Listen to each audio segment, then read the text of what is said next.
Oke, selamat malam semua. Oke, jadi malam ini kita mulai ya untuk materi kita.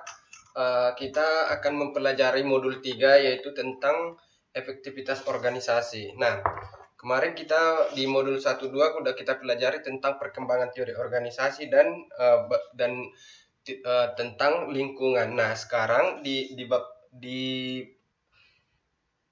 modul 3 ya kita belajar bagaimana untuk efektivitas organisasi itu sendiri. Nah, kalau kemarin kan kita berbicara dikatakan bahwa katanya kalau misalnya suatu organisasi dikatakan biasanya berhasil itu tergantung kemampuan suatu organisasi itu untuk menghasilkan profit ya atau menyesuaikan profit mereka. Nah, jadi biasanya dikatakan bahwa suatu organisasi itu berhasil itu sering dilihat dari profitnya atau labanya. Nah, profit yang sering digunakan itu sebagai salah satu indikator ya atau salah satu alat ukur yang sering digunakan dalam keberhasilan sebuah organisasi. Nah, ya jadi untuk lebih jelasnya kita pelajari di bab 3 ini ya.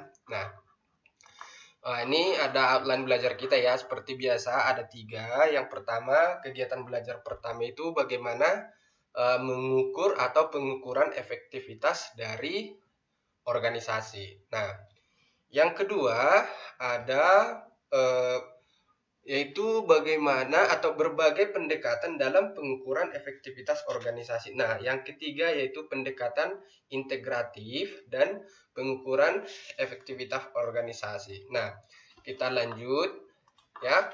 Ini dia. Nah, jadi untuk lebih mengetahui apa yang dimaksud dengan biasanya kan kita akan bertanya apa yang dikatakan efektif, apa yang dikatakan efisien. Nah, kalau kita misalnya melakukan sesuatu, biasanya kan kita kerjakan seefektif mungkin atau sering disebut juga biasanya eh, kerjakan seefisien mungkin gitu kan. Nah, di sini kita akan tahu eh, atau akan kita lihat bagaimana pengertian dari efektivitas itu sendiri. Nah, dikatakan bahwa efektivitas adalah organisasi yang dapat dinyatakan sebagai tingkat keberhasilan organisasi dalam usaha untuk mencapai tujuan atau sasarannya. Nah, eh, baru apa itu efisiensi? Nah, efisiensi dikatakan di sini adalah organisasi menunjukkan hematnya organisasi atau banyaknya input yang diperlukan organisasi untuk menghasilkan output. Nah, dari kedua perbedaan di atas, nah bisa kita simpulkan bahwa biasanya efektivitas itu adalah apa? Tingkat keberhasilannya di situ intinya. Jadi kalau suatu organisasi dikatakan dia efektif, nah ketika mereka dinyatakan berhasil dalam organisasi ya. Jadi mereka dikatakan efektif ketika mereka berhasil membawa organisasi mereka terhadap arah yang lebih baik untuk apa? Mencapai tujuan ya atau sasarannya biasanya seperti itu. Nah, ya. Oke, yang kalau dikatakan efisien tadi berarti merujuk kepada apa? Output dan input. Ya, ya. Jadi sumber daya itu bisa berupa output ataupun bisa berupa inputnya tadi. Nah, ya. Jadi efisiensi itu artinya adalah menunjukkan hematnya organisasi atau banyaknya input yang diperlukan organisasi untuk menghasilkan output. Nah, jadi dari penjelasan efisiensi itu, bentar ya, mana nih yang bisa dipakai nih? Nah, jadi dari pembahasan atau dari kesimpulan efisiensi itu dapatlah diukur bahwa efisiensi itu diukur dengan nih, nampak nggak warnanya? Merah, merah coba merah ya. Nah, dapat diukur dengan efisiensi ini, dapatlah diukur yaitu rasio output menjadi input ya, rasio output terhadap input ya, itu dia. Jadi ketika misalnya berapanya rasio output tadi yang dihasilkan terhadap input ya, itu dia efisiensi. Oke, jelas ya? Ada yang mau ditanya di sini? Oke, kita lanjut ya. Nah, di sini yang masuklah kita ke bagian apa namanya tadi, bagian pembelajaran pertama, yaitu bagaimana pengukuran dari efektivitas suatu organisasi tadi. Nah, pertama-tama perlu kita ketahui bahwa organisasi tadi harus ada apa? Harus ada input, ada output, baru ada lingkungan dan sebagainya. Kan kemarin udah belajar kita elemen-elemennya ya, harus ada pemerintahan, baru apa lagi? Dan lain sebagainya. Ya, boleh diulang nanti ya. Nah, di sini pengukuran efektivitas organisasi yaitu dapat dilakukan dengan 3 ya. Yang pertama itu harus ada input, harus ada organisasi. Nah, organisasi itu apa? Nah, organisasi tadi itulah misalnya perusahaan tadi atau dan tidak hanya perusahaan, tapi kebetulan kita lebih fokusnya belajar ke perusahaan di sini ya. Jadi, organisasi dalam arti kita di sini adalah perusahaan ya, karena kita belajar perusahaan. Nah, dan yang terakhir adalah output ya. Nah, jadi di sini ada 3 pendekatan yang dalam pengukuran efektivitas organisasi. Nah, di gambar 31 ini ya, ini ada di modulnya juga ya. Jadi di 3 pendekatan ini, yang pertama ada pendekatan sumber, ya, yang kedua ada pendekatan proses, dan yang ketiga ada pendekatan sasaran. Nah, kalau berbicara tentang pendekatan sumber, yang ini yang pertama adalah biasanya akan berbicara tentang input ya atau sumber dayanya. Nah, dari manalah kita memperoleh misalnya bahan baku, pokoknya ini berbicara tentang bahan baku ya untuk kegiatan kita. Nah, kalau kita berbicara tentang pendekatan proses, nah itu sendiri akan dilakukan oleh apa? Perusahaan tadi Kak. Ketika kita bekerja, bagaimana kita misalnya mengubah yang tadinya input menjadi output. Nah, di sini akan terjadi yang namanya apa? Proses kegiatan ya suatu organisasi itu tadi dilakukan. Nah, kalau misalnya kita contohnya di perusahaan manufaktur, bagaimana kita mengubah tadi misalnya bahan yang belum jadi atau misalnya barang setengah jadi menjadi barang jadi, kira-kira seperti itu ya. Itulah yang disebut dengan pendekatan apa? Proses ya, yang nomor 2 ini. Nah, yang selanjutnya kita akan berbicara tentang pendekatan sasaran. Nah, setelah misalnya kita mempunyai hasil atau output tadi, yaitu berupa apa? Berupa produk ataupun jasa ya, diingat ya, jadi kita itu produk kita bisa berupa produk ataupun jasa ya, barang, produk ataupun jasa. Nah ya, di sini ini sebut dengan apa? Pendekatan sasaran ya, diingat ya.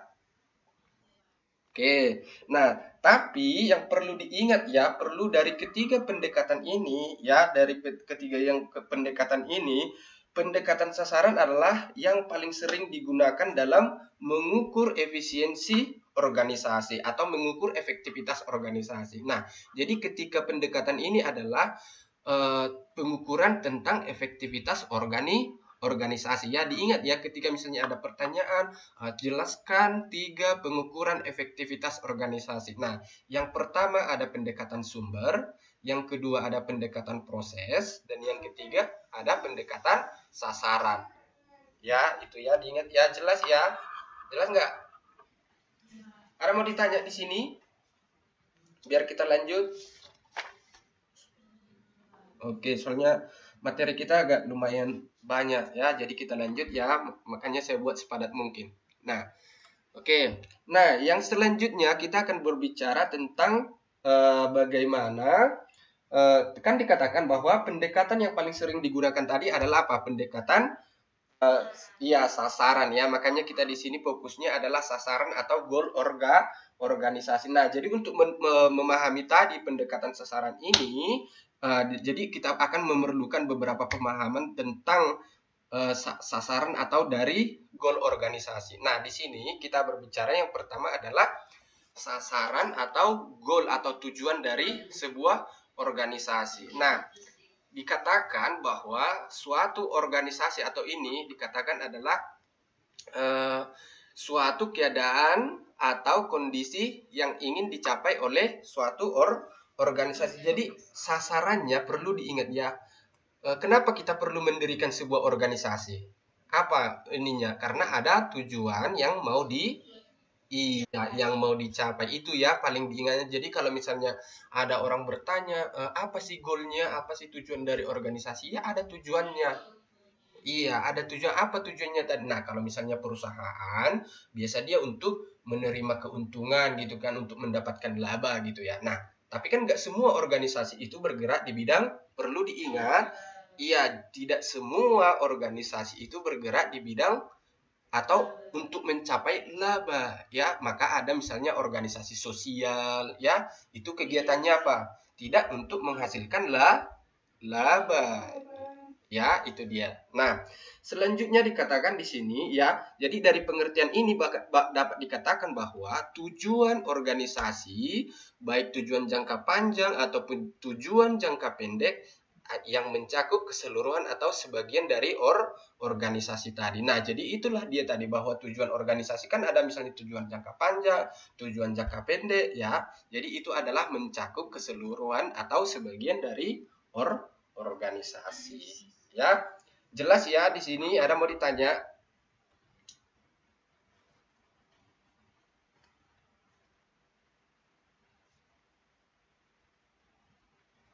Oke.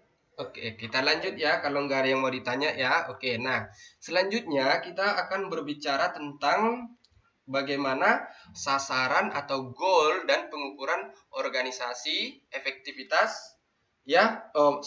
Maaf, ini maksudnya efektivitas organisasi. Ini dicoret ya, jangan nggak ikut ya. Salah ketik tadi. Mungkin salah. Oke. Nah, jadi di sini dikatakan terdapat ada atau dua alasan ya yang menyebabkan mengenai bagaimana sasaran organisasi itu penting ya.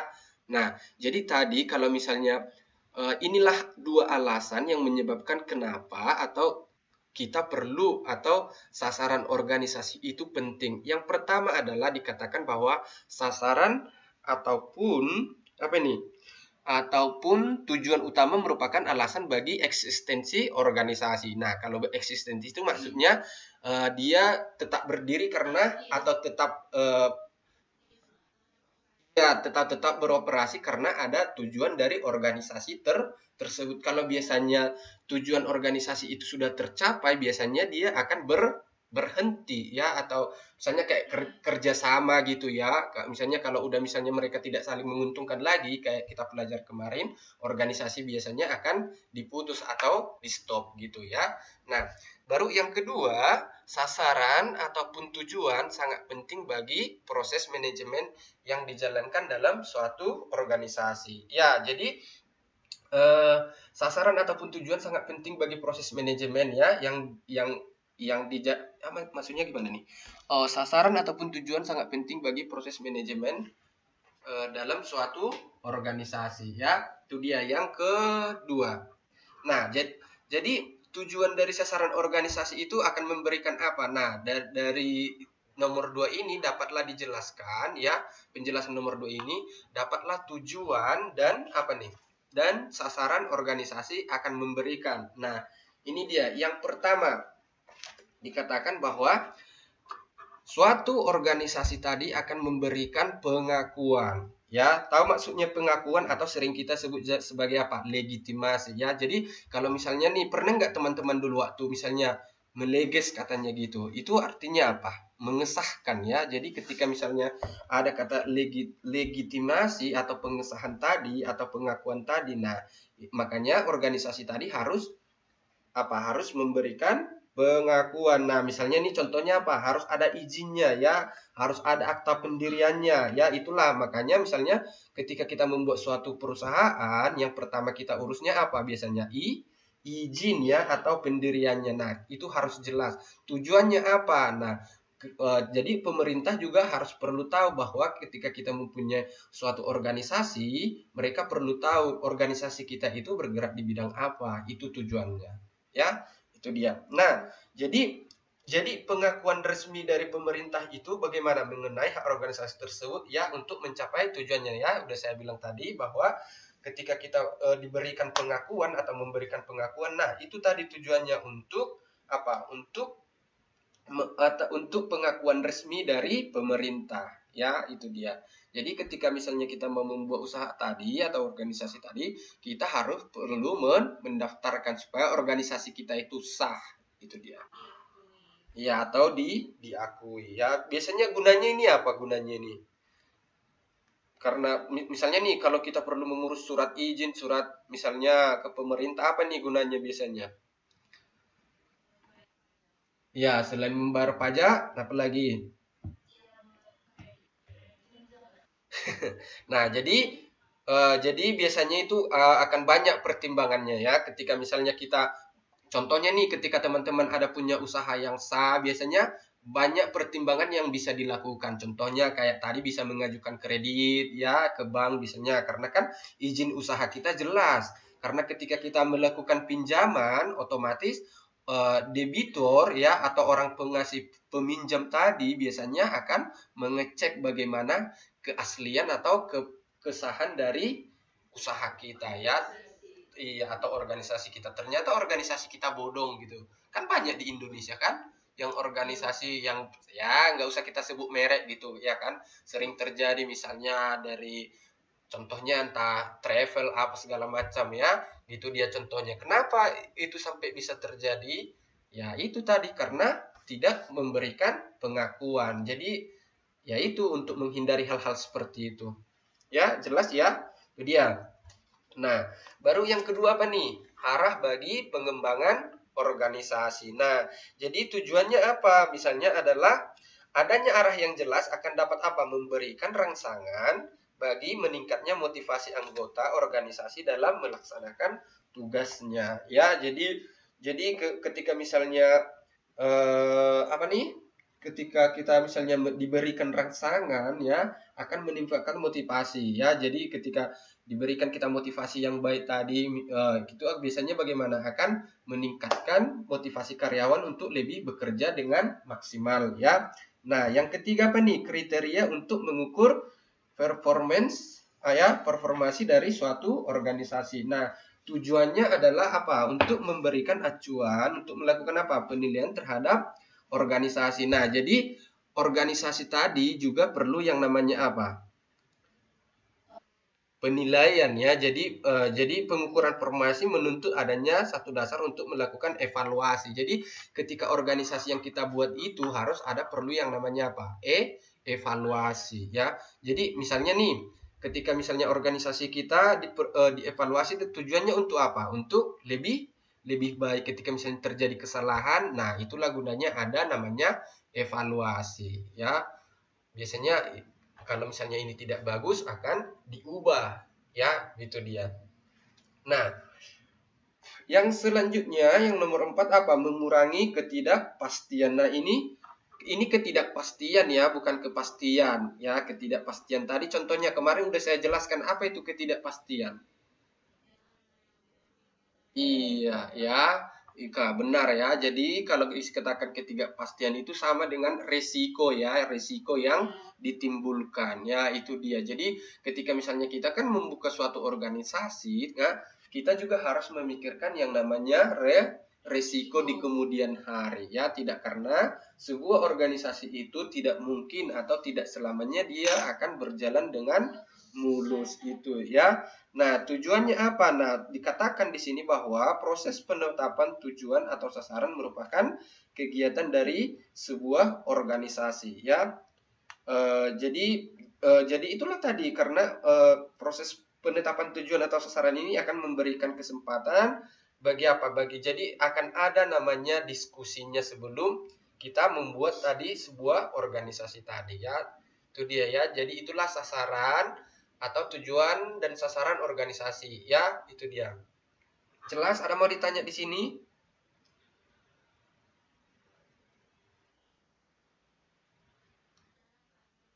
Oke, kita lanjut.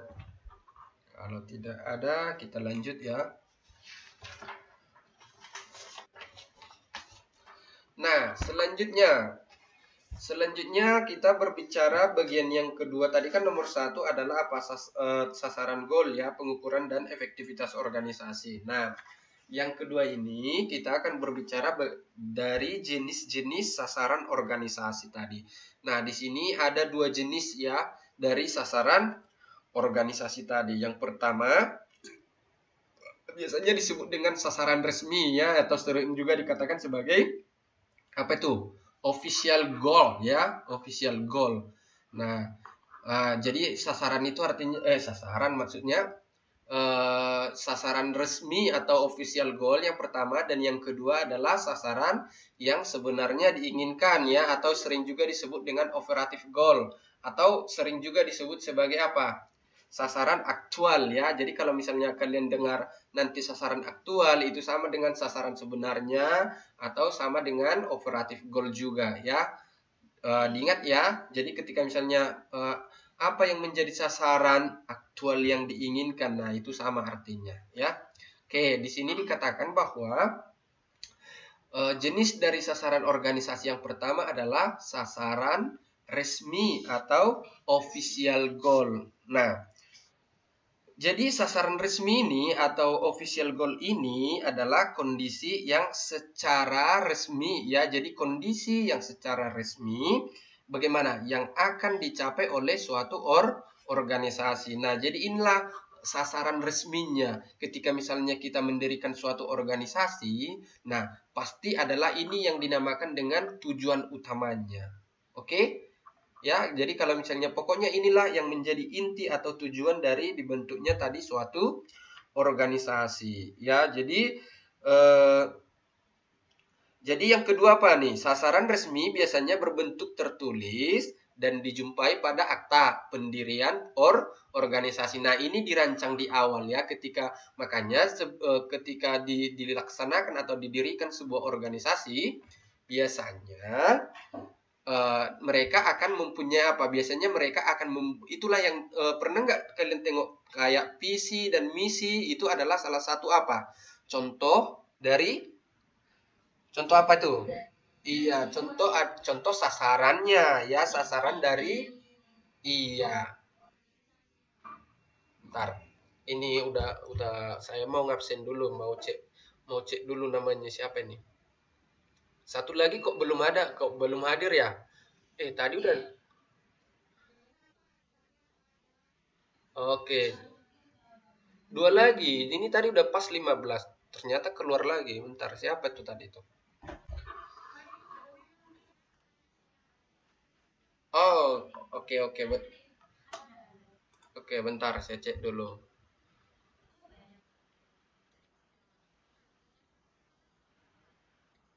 Satu lagi belum. Oke. Satu lagi belum hadir ya. Nanti saya cek dulu. Mungkin bentar lagi dia masuk. Oke, nah kita lanjut aja ya.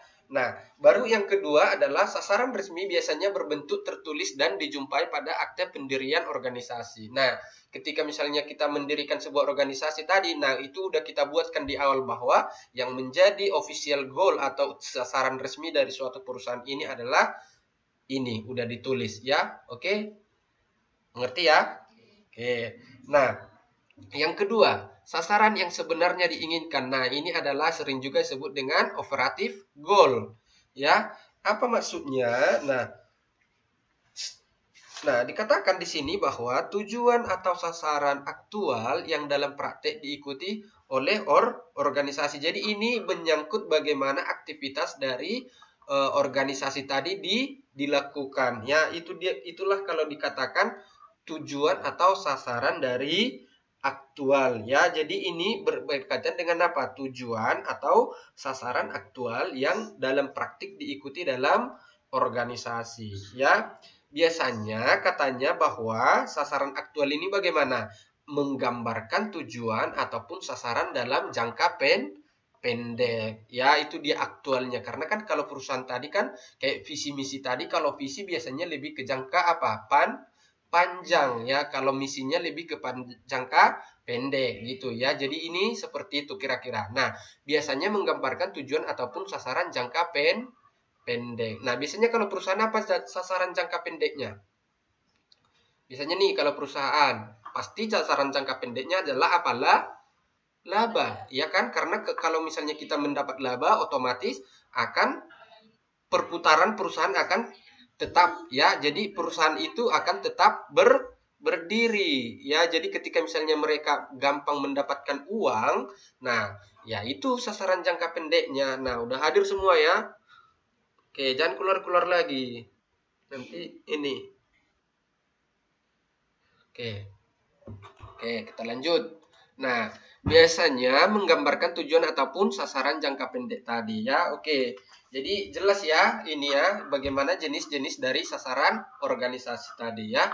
Ingat ya ada sasaran resmi dan ada sasaran aktual atau sasaran sebenarnya. Oke? Itu dia. Kita lanjut.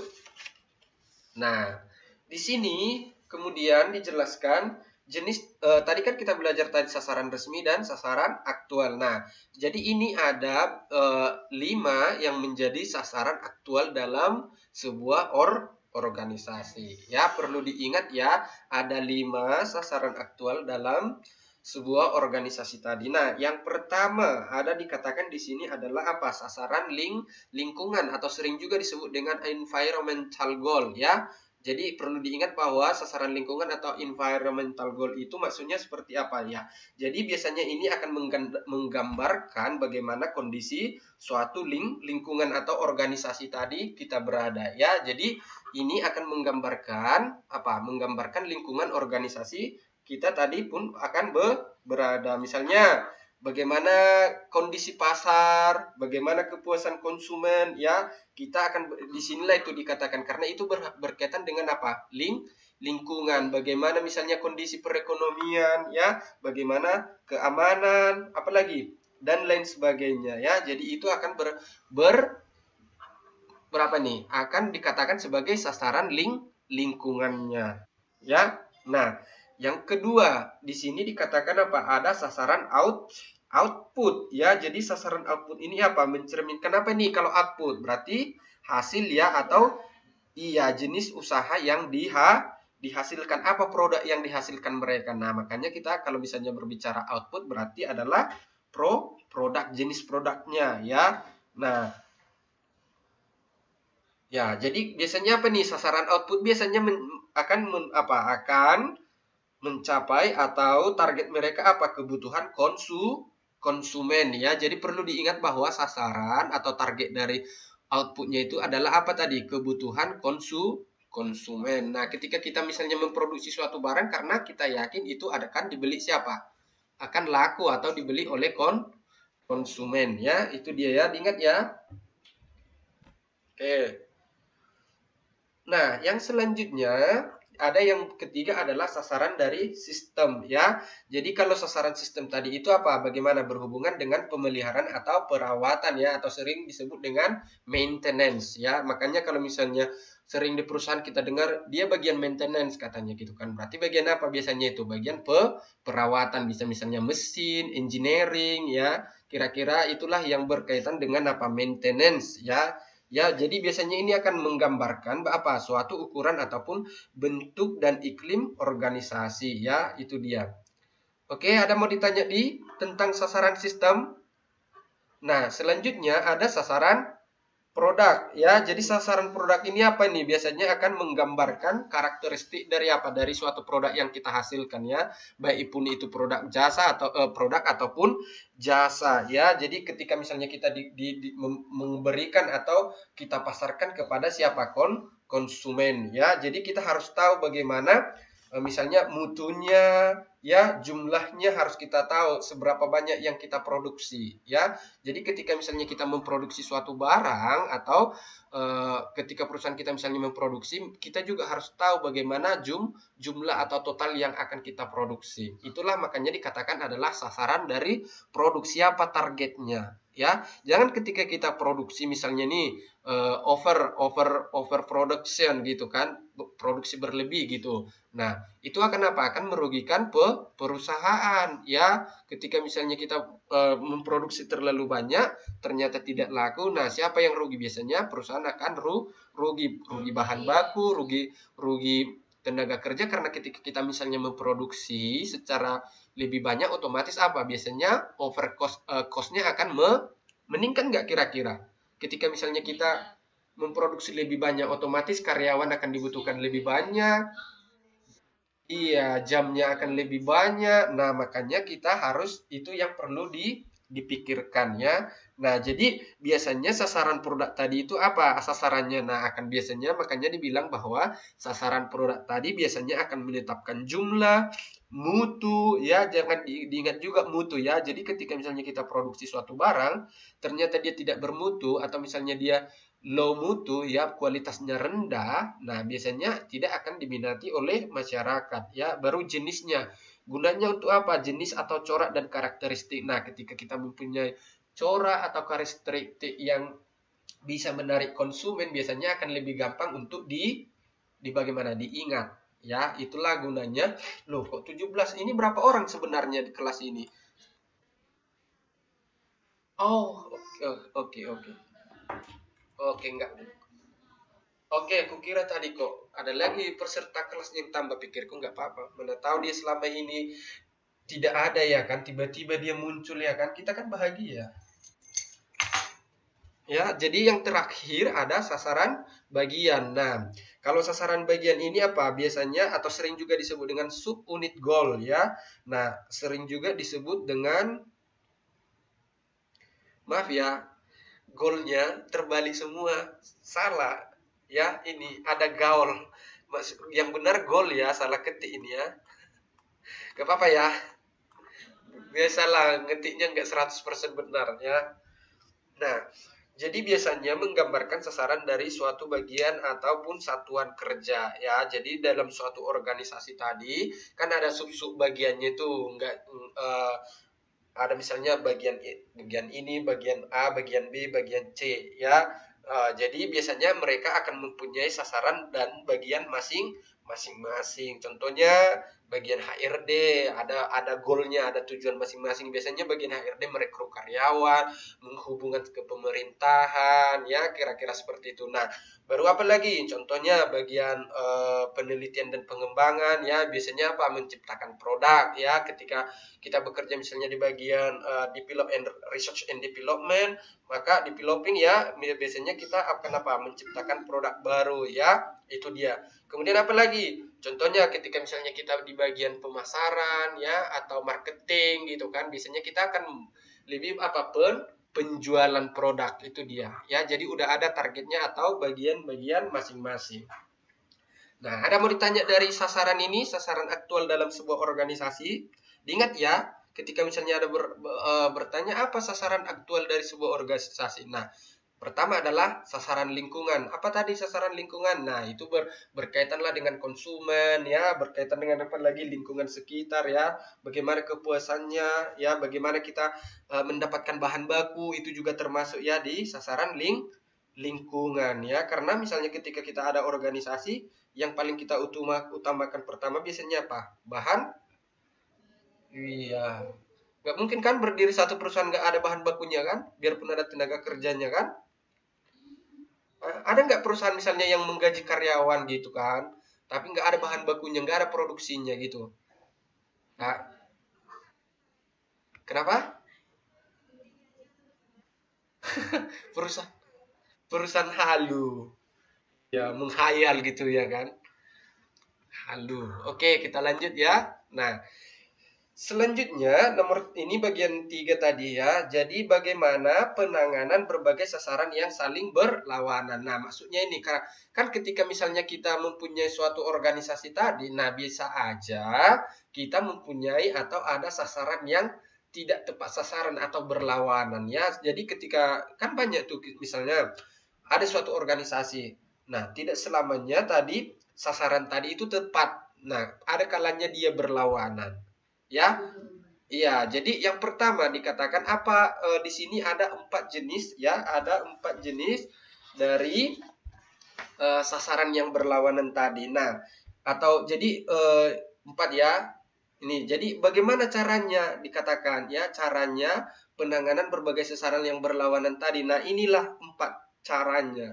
Yang pertama ya adalah menerima performansi yang secukupnya. Maksudnya apa nih menerima performansi yang secukupnya? Ada nggak yang kira-kira tahu bagaimana maksudnya ini? Nah, ketika misalnya kita ini biasanya bekerja contohnya nih, contohnya kita lah ini semuanya. Ngerti kan maksudnya bekerja sambil kuliah. Nah, ngerti nggak maksudnya itu?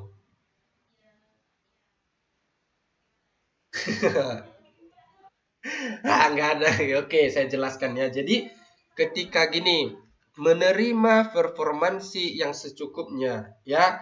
Jadi, katanya dengan cara ini, ya, organisasi menerima performansi yang secukupnya, ya, tidak mengusahakan performansi yang paling baik. Nah, jadi di sini maksudnya ketika karyawan yang bekerja seperti kita, nah, mereka itu tidak akan bisa fokus terhadap dua, ya. Jadi ini maksudnya perusahaan menerima beberapa sasaran. Nah, kalau ketika perusahaan menerima banyak sasaran, otomatis mereka tidak akan bisa sanggup fokus terhadap semuanya, ya, semua bidang, ya. Sama ketika kita misalnya seperti sekarang, ketika kita bekerja sambil kuliah, oke, mungkin bisa kita fokus, tapi biasanya untuk mencapai segimana kefokusan kita misalnya, atau seberapa persen target kefokusan kita terhadap dua-duanya, bahkan tidak akan bisa 100% ya. Ya sama, saya juga pernah mengalami, mulai saya dulu kuliah, dari sebelum saya kuliah sudah bekerja, ya, masuk juga saya kuliah, bekerja terus sampai tamat dan sampai sekarang. Nah, saya merasakan juga tidak bisa yang namanya 100% dua-dua. Pasti ada yang lebih lah, misalnya nih, kayak contohnya saya ketika saya bekerja, otomatis saya akan lebih fokus bekerja. Tetapi ketika saya sekolah atau misalnya lagi study, saya akan lebih fokus belajar, ya. Cuma itu nggak bakalan bisa fokus dua-duanya. Ngerti kan maksudnya kan? Pasti iya, paham ya? Gitu dia. Jadi kita tidak akan memberikan full pay attention, full pay attention. Maksudnya kita tidak akan mengasih perhatian yang cukup untuk kedua-duanya. Itu dia gunanya, ya. Itu dia maksudnya. Nah, ketika contoh tadi udah saya buat ya, ketika kita bekerja sambil belajar, ya. Saya tanya dulu teman-teman, gimana rasanya? Capek enggak? Capek kan? Iya. Iya, tapi ya kalau bisa harus kita prioritaskan dua-duanya, ya. Ketika kita juga bekerja, kita juga butuh belajar, ya kan? Misalnya ketika kita belajar, kalau kita tidak bekerja, dari mana kita akan mendapatkan uang untuk memenuhi belajar tadi? Jadi itulah yang dinamakan bagaimana harus sasarannya, ya. Sasarannya harus bisa kita balancekan, ya. Dia. Oke, yang kedua kita lanjut. Yang kedua, perhatian bertahap atau sering juga disebut dengan sequential attention, ya. Nah, jadi maksudnya bagaimana? Nah, ketika misalnya ada sasaran perusahaan, mereka akan lebih memprioritaskan yang paling penting, ya. Jadi didahulukan dulu yang paling penting, diprioritaskan. Contohnya sekarang, biasanya ketika perusahaan misalnya nih, tujuan prioritasnya apa? Mereka udah punya ininya. Jadi mereka lebih eh, mengutamakan yang paling penting dahuluan untuk dikerjakan. Contohnya sekarang lagi wabah virus. Nah, sekarang orang kan semua lagi fokus apa? Wabah virus. Gara-gara apa? Karena ini yang paling penting untuk saat ini, sangat urgent. Ketika misalnya masalah ini tidak ditangani secara tepat, atau misalnya kita tidak menanganinya dengan serius, akan lebih berefek yang lebih besar. Dampaknya akan lebih besar. Itu dia. Makanya harus ada yang paling penting dulu didahulukan. Nah, contohnya nih, ketika misalnya kita mau berangkat suatu ke tempat, apa yang perlu kita dahulukan pertama? Contohnya nih, ketika kita berangkat menggunakan mobil, contoh, apa yang kita dahulukan pertama? Nah, kita akan cek dulu minyak, ya kan?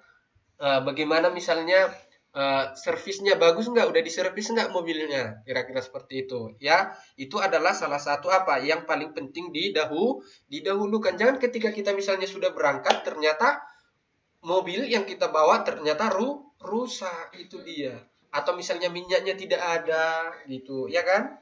Ya, itu dia yang harus ada yang diprioritaskan. Kira-kira seperti itulah organisasi suatu perusahaan tadi. Ada prioritasnya. Nah, yang ketiga adalah preferensi sasarannya, ya. Jadi ini hampir sama, tetapi menetapkan ada prioritas, ya. Jadi mereka menetapkan yang namanya prioritas, ya. Ada yang ditetapkan. Dikatakan di sini adalah bahwa pemimpin atau pimpinan organisasi telah menetapkan prioritas sasaran sehingga setiap organisasi mengetahui sasaran yang harus didahulukan. Nah, jadi ketika misalnya pemimpinnya tadi sudah mengapa dia katanya sudah menetapkan prioritasnya, maka bagian-bagian yang lain mereka sudah tahu apa yang akan didahulukan, ya, atau apa yang akan dikerjakan, ya.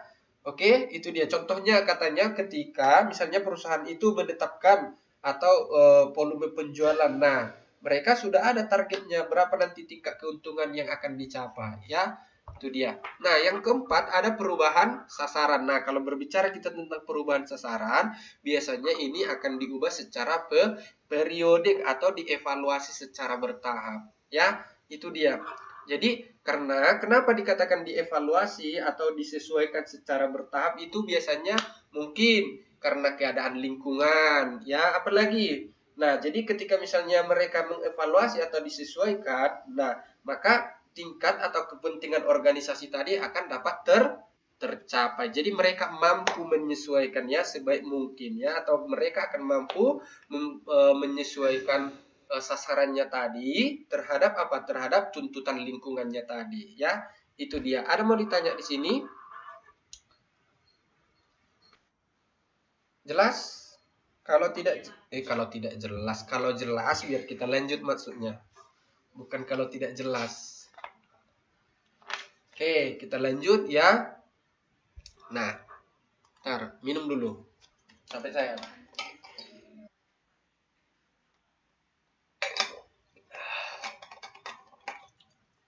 Tadi saya 9:30 dari library langsung pergi ke sini. Rupanya kunci saya ketinggalan. Saya lagi pergi lagi tadi ke dom service, ke service kampus untuk ngambil kunci. Makanya tadi saya balik lari-lari. Oke, baru saya kira tadi udah terlambat, rupanya pas waktunya. Ya, itu dia. Makanya tadi saya diam-diam, tiba-tiba langsung ngomong. Saya hidupkan komputer pertama, baru langsung pergi lagi, baru balik lagi, balikan lagi. Nah, jadi mutar-mutar tadi saya. Oke, ya.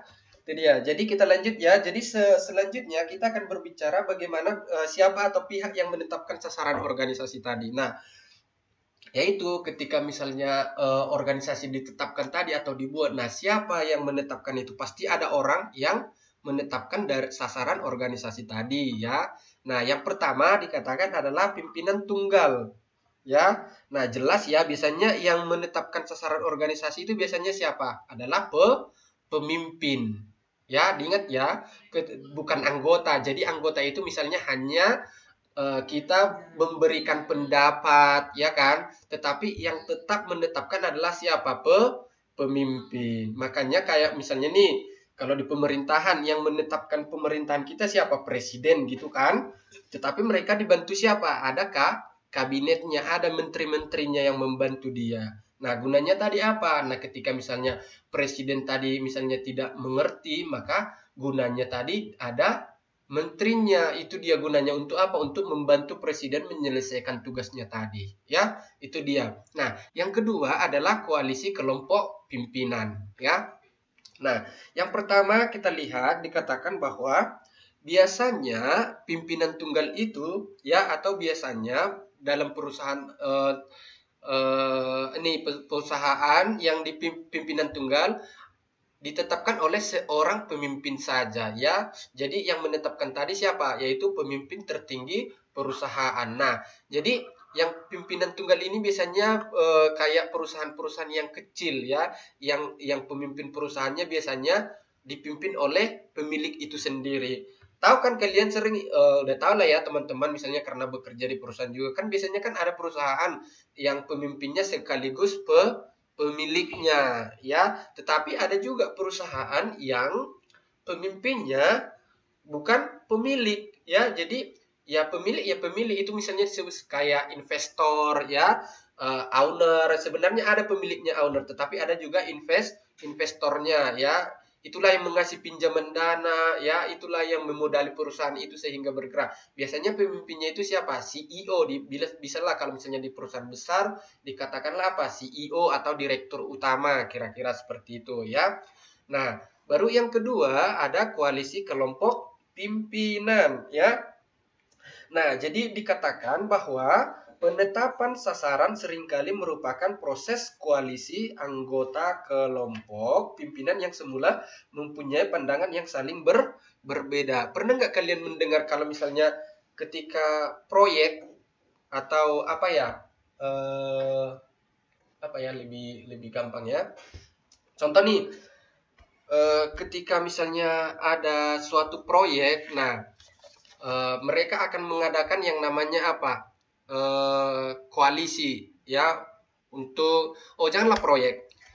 Pernah kalian dengar misalnya rapat di DPR yang seperti itu, yang ketika mereka misalnya rapat nih, ada koalisi gitu. Mereka di sini di koalisi ini biasanya mereka akan ber ber apa nih? Berbicara, atau misalnya ada ininya kayak berbicara face to face gitu kan. Tetapi ketika mereka berbicara seperti itu, ada keinginan tertentu yang mereka inginkan dari sebuah koalisi tadi. Ngerti kan maksudnya? Ngerti nggak? Iya, jadi ketika misalnya di koalisi tadi, makanya ada koalisi pemerintah katanya, baru ada koalisi yang non pemerintah gitu. Nah, ketika mereka berkoalisi karena ada tujuan dan sasaran yang mereka capai ya dari setiap kelompok pimpinan tadi. Ya, tapi awalnya biasanya mereka itu akan berbeda pendapat. Nah, tetapi ketika mereka misalnya berkoalisi, ya, akhirnya mereka akan menetapkan sasarannya ya. Kan itu biasanya sering ya kalau ketika misalnya di rapat-rapat suatu organisasi penting kayak pemerintahan, kan di awal mereka uh, mereka misalnya ketika dijelaskan ini bagaimana sasarannya. Nah, di awal ada yang nggak setuju. Nah, akhirnya mereka berkoalisi setelah dijelaskan, mereka kemudian akan setuju. Itulah yang sering disebut dengan koalisi ya. Itu dia. Baru biasanya di proses koalisi ini ada proses tawar-menawar. Itulah yang tadi yang saya jelaskan. Ada misalnya proses tawar-menawar. Ketika misalnya saya bergabung atau ketika saya oke dengan koalisi, apa yang akan saya dapatkan? Nah, itu tadi tawar-menawar. Nah, di buku kita dikatakan biasanya ini sering terjadi di mana? Contohnya katanya di suatu organisasi pendidikan ya, di pendidikan biasanya kalau ini terjadi katanya di organisasi pendidikan, kelompok koalisi pimpinan. Nah, seperti saya baca ya, ada katanya dilihat di beberapa perguruan tinggi ya. Jadi ketika misalnya sebagian dari misalnya contoh pengajarnya, mereka menginginkan apa? Mereka katanya menginginkan mutu pengajaran yang baik dan berkembang ya sebagian. Nah, tetapi kelompok pengajar yang lainnya mereka tidak tertarik dengan pemanfaatan tadi ya. Jadi mereka lebih tertarik tentang pengejaran jabatan. Nah, jadi tadi kan ada dua pilihan. Misalnya yang pertama kelompok pengajar yang mereka tertarik tentang apa? Tentang pendidikan yang baik. Nah, yang dibilang yang satu kelompoknya lagi tadi mereka tertarik di bagian jabatan. Nah, seperti kita ketahui bahwa beberapa pejabat di negara kita itu biasanya diambil dari apa? Kalangan akademisi. Contohnya siapa? Contohnya Menteri Keuangan kita itu adalah dari kalangan apa? Akademisi dia dulu kan, dosen kan. Biasanya kan banyak tuh menteri-menteri yang dosen, yang dari awalnya dosen tapi sekarang jadi menteri. Nah, katanya di sini ketika mereka misalnya setelah mereka di pemerintahan, mereka akan lebih gampang ada aksesnya. Itu dia gunanya. Ya, makanya dikatakan tadi apa? Koalisi kelompok pimpinan. Itu dia ya. Oke, jelas ya? Ada mau ditanya di sini?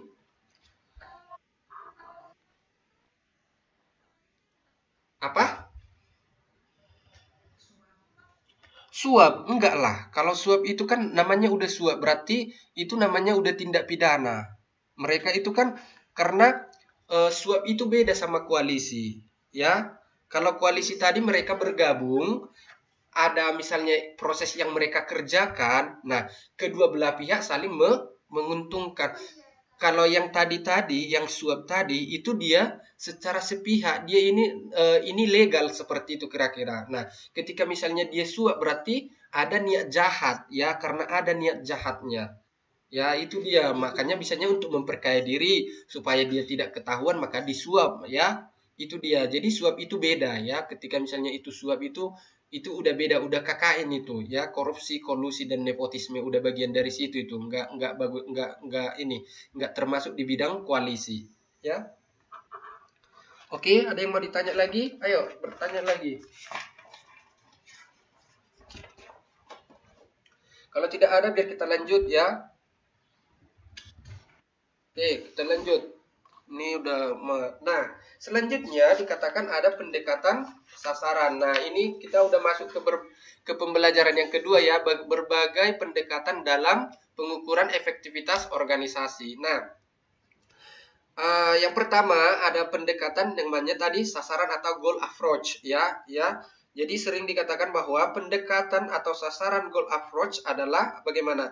Pendekatan sasaran dimulai dengan mengidentifikasi sasaran organisasi dan mengukur tingkat keberhasilan organisasi dalam mencapai tujuan tersebut. Nah, jadi kita harus mengidentifikasi dulu ya, kita kenali dulu apa jenis organisasi atau organisasi apa yang akan kita lakukan atau apa sasaran dari organisasi kita tadi. Nah, dan akan mengukur yang namanya tingkat keberhasilan dari organisasi. Makanya sebelum kita melakukan sebuah organisasi yang saya jelaskan kemarin ada namanya apa?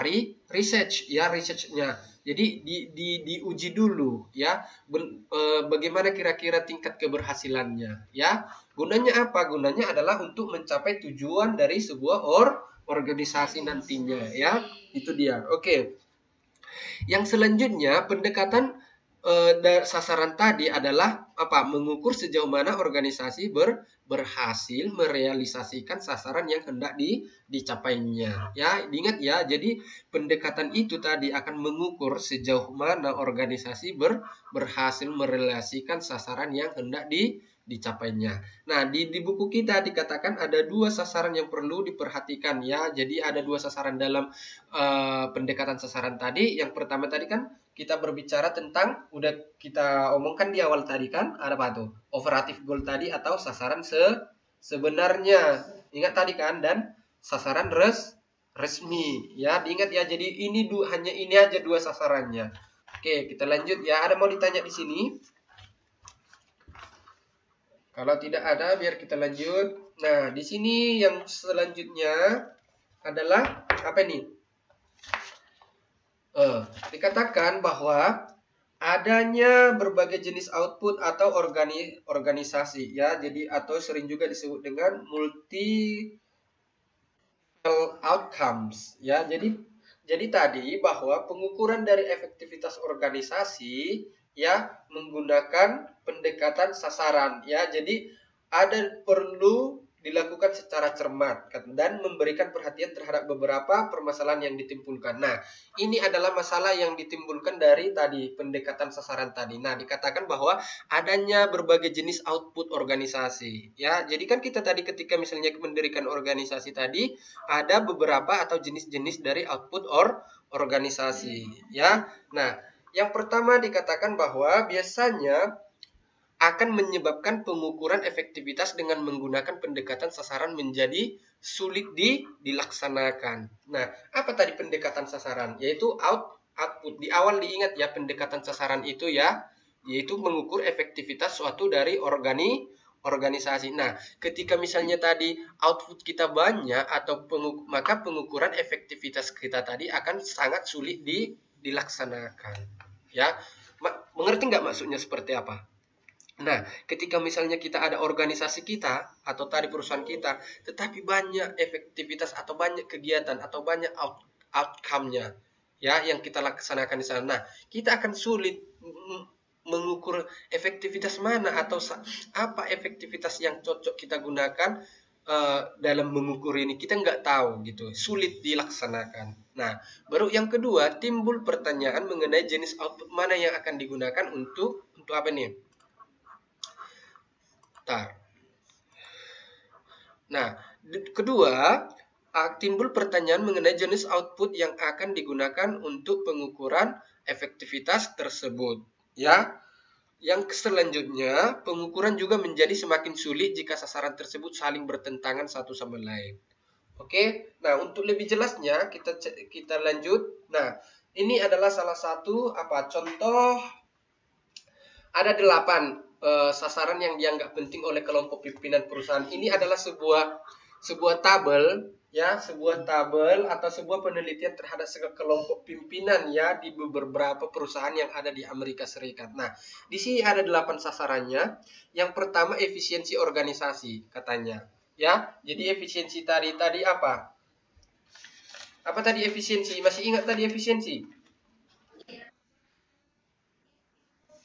Tingkat keberhasilannya ya bolehlah ya. Jadi kalau misalnya efektivitas atau efisiensi tadi ya, organisasi penggunaan inputnya tadi ya, dari menghasilkan output ya. Jadi efisiensi organisasi itu dikatakan bahwa 81% pimpinan menganggap sasaran sangat penting ya. Jadi ketika misalnya pemimpin di sini katanya 80% menganggap itu sangat penting ya. Oke, kira-kira teman-teman setuju nggak kalau misalnya efisiensi produk itu tinggi? Biasanya orang yang setuju. Setuju ya, karena kan ini yang menjadi sasaran utama kita, ya kan? Output tadi. Baru yang kedua, produktivitas organisasi ya. Sekitar 80% pemimpinnya penting. Tetapi 70% pemimpin yang menganggap sasaran berpengaruh terhadap keberhasilan organisasi ya. Oke, baru yang ketiga, maksimum keuntungan. Nah, bolehlah ini dibaca nanti ya, bagaimana contoh atau sasaran yang dianggap penting oleh kelompok pimpinan perusahaan di Amerika Serikat. Nah, ini dia 8 ya. Oke, jadi ada 8. Yang pertama, bagaimana efisiensi organisasi, bagaimana produktivitas organisasi, bagaimana memaksimumkan laba atau keuntungan, bagaimana pertumbuhan organisasi tadi, ya, dia bertumbuh atau enggak, atau misalnya semakin mundur atau semakin maju, ya, itu maksudnya pertumbuhan organisasi. Semakin besar enggak organisasi tadi, atau berkembang atau semakin menurun. Nah, yang kelima ada kepemimpinan organisasi di sektornya. Baru yang keenam adalah stabilitas organisasi. Yang ketujuh kesejahteraan karyawan. Nah, ini paling penting ini. Ketika kita bekerja, pasti yang paling ditanya kalau ke teman-teman ada yang bekerja nih, beda perusahaan, yang pertama kalian tanya apa coba? Coba, jujur aja. Iya, ya yang pertama akan berbicara tentang gaji, tapi kan gaji tidak menjamin sebenarnya salah satu faktor kesejahteraan itu adalah upah yang bagaimana? Upah yang memadai, ya kan? Iya, upah yang sesuai. Makanya ketika kita beda perusahaan biasanya akan kita tanya gimana di sana upahnya. Nah, sesuai enggak? Dikasih makan enggak? Apa ininya? Nah, dan lain sebagainya, ya. Baru yang kedelapan kesejahteraan sosial di lingkungan sosial organisasi. Tahu maksudnya nih kesejahteraan sosial ini? Nah, ketika misalnya suatu perusahaan berdiri di sebuah organisasi sosial, misalnya organisasi sosial ini maksudnya lingkungan di sekitar perusahaan itu. Nah, bagaimana keadaan masyarakat di sana? Sejahtera enggak? Ada enggak perusahaan membantu perkembangan masyarakat? Atau misalnya perusahaan ada enggak ikut andil dalam kesejahteraan sosial? Misalnya memberikan bantuan, penyuluhan, atau membantu perekonomian masyarakat di sekitarnya. Kira-kira seperti itu. Mengerti ya? Oke, ada mau ditanya? Oke, kita lanjut ya. Nomor 2, selanjutnya dinamakan adanya subjektivitas dalam penelitian. Nah, di sini dikatakan bahwa pengukuran efektivitas organisasi dengan menggunakan pendekatan sasaran ya akan bagaimana nih? Akan sering atau ini dikatakan untuk organisasi bisnis, biasanya pengukuran ini lebih mudah dilaksanakan karena apa? Karena tujuan perusahaan, sasaran dan ukuran-ukuran keberhasilan perusahaan tertulis secara jelas. Ya, ini.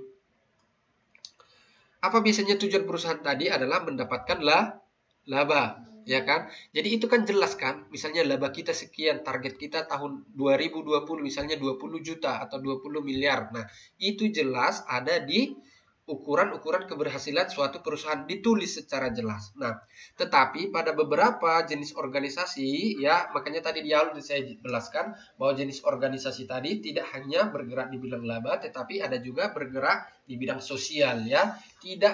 Yang tidak mengejar keuntungan, sasaran lebih sulit diidentifikasi, ya. Jadi susah katanya diidentifikasi. Nah, kita lanjut. Nah, di sini di tabel 32 ini bagaimana frekuensi penggunaan kriteria pengukuran efektivitas organisasi oleh para peneliti. Nah, di sini nomor 1 ada beberapa kriteria, ada 15 kriteria yang digunakan untuk mengukur efektivitas organisasi. Yang pertama, tahu kan tadi efektivitas tadi kan? Oke, itu paling awal tadi kita jelaskan. Efektivitas dan efisiensi, ya. Oke, nggak perlu dijelaskan lagi. Nah, yang pertama ada namanya adaptabilitas dan fleksibilitas suatu organisasi. Ya, katanya frekuensi penggunaannya 10 orang atau 10 kali. Ya, yang kedua ada produktivitas. Nah, produktivitas tadi ya berhubungan lah itu terhadap apa? Misalnya berapa produk yang dihasilkan, berapa ini tingkat tingkat produktivitas. Baru kepuasan karyawan ada 5. Baru keberhasilan dalam mendapatkan sumber, ya. Itu dia kriteria yang digunakan untuk mengukur efektivitas suatu organisasi. Baru apa lagi? Kebebasan dari rasa tekanan pada anggota organisasi. Nah, ini ketika misalnya kita bekerja, bagaimana tekanannya? Bos kita marah-marah terus enggak? Sering nggak ada yang marah-marah bosnya di sini? Atau baik-baik semua bosnya di Taiwan? Orang Taiwan kan baik-baik. Iya, tapi kayaknya ketika bekerja memang orang itu benar-benar bekerja. Gitu. Tapi kalau misalnya lagi kehidupan sehari-hari kayaknya menurut aku sih baik banget kayaknya orang itu. Iya, iya. Ya, begitu dia. Baru yang ketujuh, kontrol terhadap lingkungan, ya. Jadi bagaimana misalnya ketika kita peduli nggak sama lingkungan kita? Ya, ketika misalnya eh, organisasi tadi peduli nggak terhadap lingkungan tadi, misalnya nih pabrik, mereka membuang limbah nggak sembarangan, mereka mengolah limbahnya nggak dengan baik sebelum dibuang. Nah, itu dia. Baru yang kedelapan, pengembangan organisasi. Ya, jadi mereka bagaimana terhadap pengembangan organisasinya, semakin mundur atau semakin maju, dikasih nggak pelatihan terhadap terhadap karyawannya, itu gunanya pengembangan organisasi. Baru yang kesembilan ada efisiensi organisasi tadi, ya, bagaimana tadi perbandingan output terhadap input, ya. Nomor 10, kemampuan organisasi untuk mempertahankan anggotanya. Nah, kan banyak organisasi biasanya yang anggotanya keluar masuk. Tahu biasa itu kan? Nah, itu dia. Jadi kayak mana orang itu mempertahankannya? Itu biasanya kalau anggotanya keluar masuk dalam suatu organisasi pasti ada yang kurang baik atau masalah gitu biasanya, ya. Baru yang ke-11 ada pertumbuhan organisasi, ya. Baru yang ke-12 integrasi dan dalam organisasi. Integrasi ini maksudnya bagaimana penyampaian informasi, ya, atau bagaimana berjalannya tadi suatu organisasi tadi. Baru yang ke-13 ada kelancaran komunikasi dalam organisasi. Nah, antara misalnya eh, bagian A ke bagian B mereka menjalin organisasi yang baik tidak? Itu dia gunanya. Baru yang ke-14, kemampuan mempertahankan keberadaan atau eksistensi suatu organisasi. Nah, ketika suatu perusahaan itu inilah menjadi kriterianya, mampu nggak mereka mempertahankan eksistensinya tadi, supaya mereka tetap eksis atau tetap berdiri gitu, atau tetap jalan perusahaannya. Baru nomor 15, semua kriteria lainnya. Nah, itu maksudnya. Ya, kriteria. Nah, jadi ditotalkanlah frekuensinya adalah sebanyak berapa nih? 50, ya. Oke, itu aja. Nih, 50 frekuensinya ini kalau ditotalkan. Udah saya jumlah tadi. Pas nggak kira-kira itu? Oke, kita lanjut. Ada mau ditanya dari sini? Kalau nggak ada, biar kita lanjut. Oke, kita lanjut ya, bagian pengukuran konstektual, ya. Nah, di pengukuran konstektual dikatakan bahwa lingkungan dan seluruh elemen konstektual berpengaruh terhadap performansi dari suatu organisasi. Nah, apa tadi elemen-elemen konstektualnya tadi adalah itu termasuk adalah lingkungannya tadi, ya, dan seluruh elemennya. Ya, jadi berpengaruh itu terhadap performansi atau bagaimana suatu organisasi tadi berdiri, ya, atau bagaimana proses organisasi tadi, ya. Baru yang kedua, dapat memberikan kesempatan berprestasi bagi organisasi ataupun sebaliknya. Nah, jadi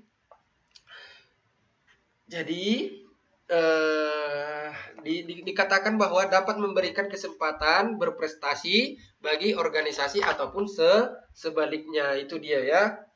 Nah, ada mau tanya dari sini?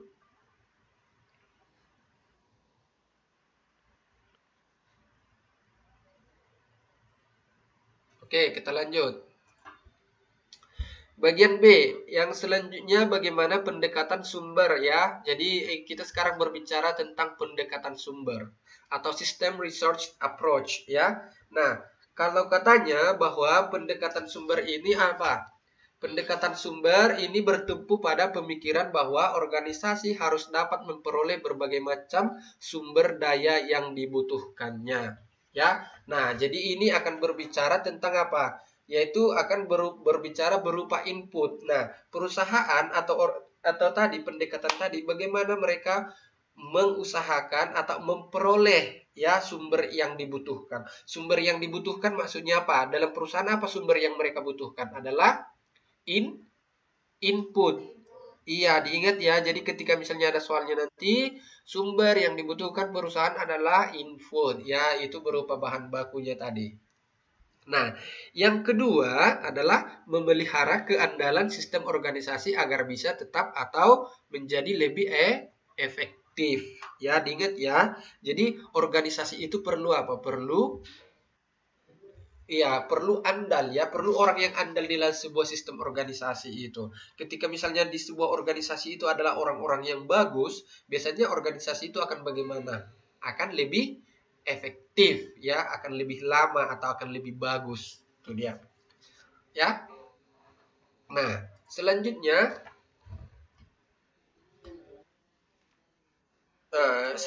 di sini dikatakan ada dimensi yang digunakan dalam pendekatan sumber. Ya, jadi ini dia dimensinya dalam pendekatan sumber atau pengukurannya tadi. Yang pertama, kemampuan organisasi dalam memanfaatkan lingkungan untuk mendapatkan berbagai jenis sumber yang sifatnya langka dan mahal. Nah, jadi di sini organisasi harus mampu mereka memanfaatkan lingkungan untuk mendapatkan berbagai jenis sumber yang sifatnya langka dan mahal. Ya, ini dia pendekatannya. Yang kedua, katanya bahwa kemampuan para pengambil keputusan dalam organisasi untuk menginterpretasikan sifat-sifat lingkungan secara cepat. Nah, di sini maksudnya bahwa seorang pemimpin, ya, atau para pengambil keputusan tadi adalah pemimpin dalam organisasi, mereka harus mampu apa? Harus mampu menafsirkan, ya. Jadi menginterpretasikan tadi lebih kepada menafsirkan, ya, sifat-sifat lingkungan secara tepat, ya. Maksudnya apa di sini? Bagaimana supaya adanya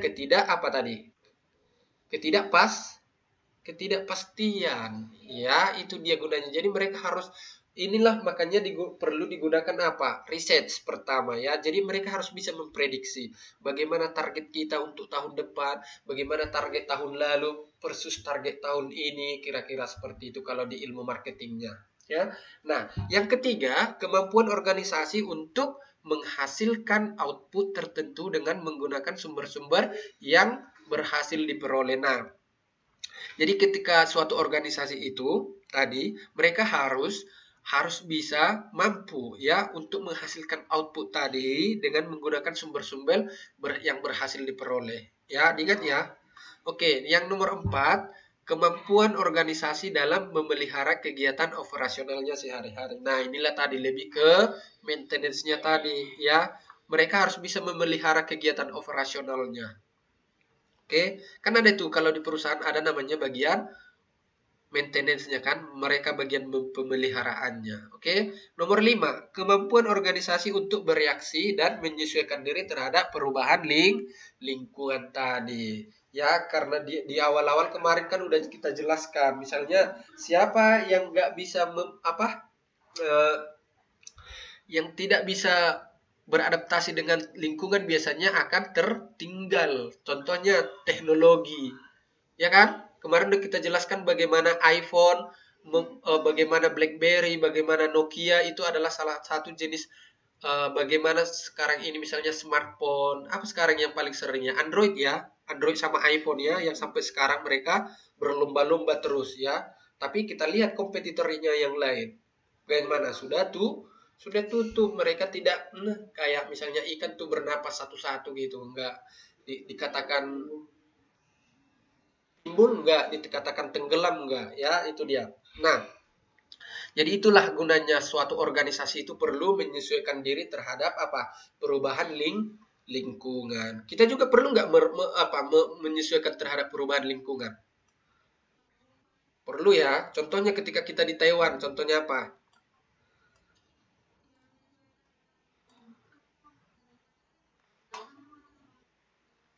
Iya, hmm, iya iya.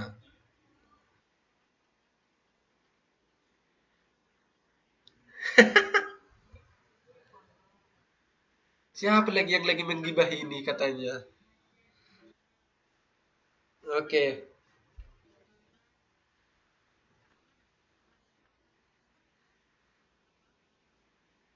oke. Ya udah. Oke, kita lanjut ya. Nah, selanjutnya bagaimana yang bagian C ada pendekatan proses ya, atau internal process approach ya.